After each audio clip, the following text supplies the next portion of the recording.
अस्सलाम वालेकुम dear viewers, मैं Wahid Wazir. Welcome to my YouTube channel. तो हमने क्लास 4th जनरल साइंस का जो 5th चैप्टर है वो स्टार्ट किया हुआ है। तो आज का हमारा टॉपिक है इलेक्ट्रिक सर्किट। इसको उर्दू में हम बरकी रास्ता कह सकते हैं। ये इस चैप्टर का लास्ट टॉपिक है। इस टॉपिक के साथ ये चैप्टर खत्म हो जाएगा। तो इलेक्ट्रिक सर्किट क्या है?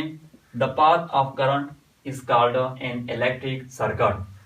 करंट के गुजरने के रास्ते को इलेक्ट्रिक सर्किट कहलाता है।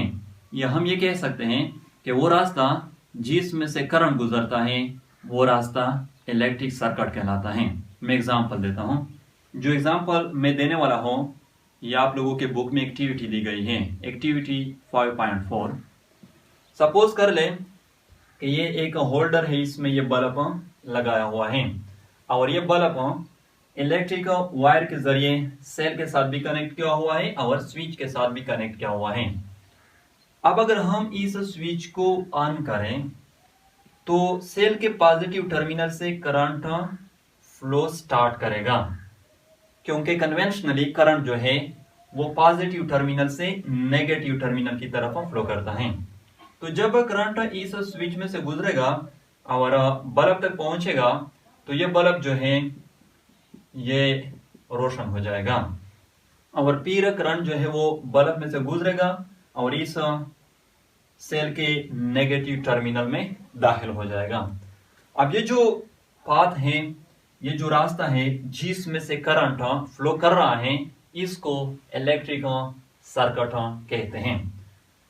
बाद लोग इसमें भी कंफ्यूज हो जाते हैं। वो ये सोचते हैं कि शायद सिर्फ इस इलेक्ट्रिक वायर को इलेक्ट्रिकल सर्किट कहा जाता है।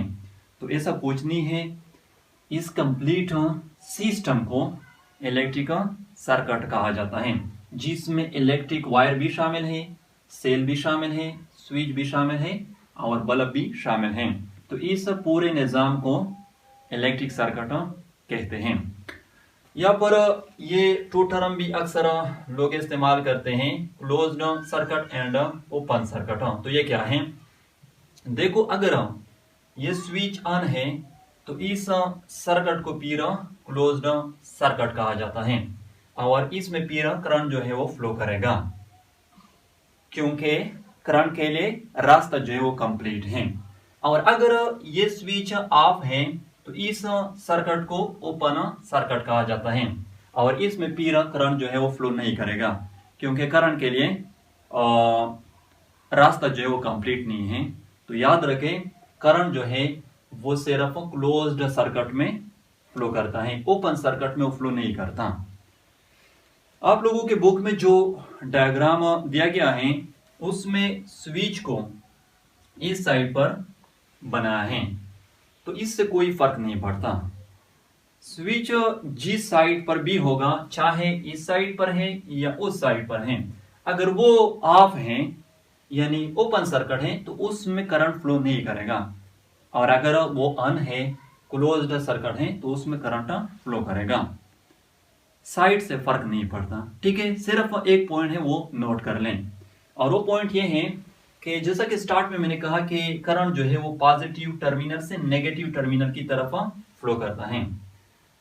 अब अगर स्विच जो है वो इस साइड पर है जो मैंने बनाया है, तो ये स्विच अगर ऑफ है इस साइड पर तो करंट की रसाई नहीं होगी बल्ब तक। अब ये बल्ब जो है ये रोशन भी नहीं होगा, और अगर कोई इस बल्ब को छुएगा भी तो उसको करंट नहीं लगेगा। ठीक है, उसको करंट नहीं लगेगा। लेकिन अगर ये स्विच इस साइड पर है और ऑफ भी है, ठीक है, तो ये जो बल्ब है ये रोशन तो नहीं होगा, क्योंकि सर्किट क्या है, ओपन है, करंट की फ्लो जो है वो नहीं होगी, लेकिन करंट की रसाई जो है वो बल्ब तक होगी। अब अगर ये बल्ब कोई छुएगा तो हो सकता है कि उसको करंट लगे। ठीक है, अदरवाइज ये जिस साइड पर भी होगा, या उस साइड पर होगा या इस साइड पर होगा, अगर ये ऑफ है, ओपन सर्किट है, तो करंट फ्लो नहीं करेगा। और अगर ये ऑन है, क्लोज्ड सर्किट है, तो करंट फ्लो करेगा। तो ये इस चैप्टर का लास्ट टॉपिक था, जिसके साथ ये चैप्टर जो है ये ख़त्म हुआ। आई होप आप लोगों को वीडियो अच्छी लगी होगी। Thank you.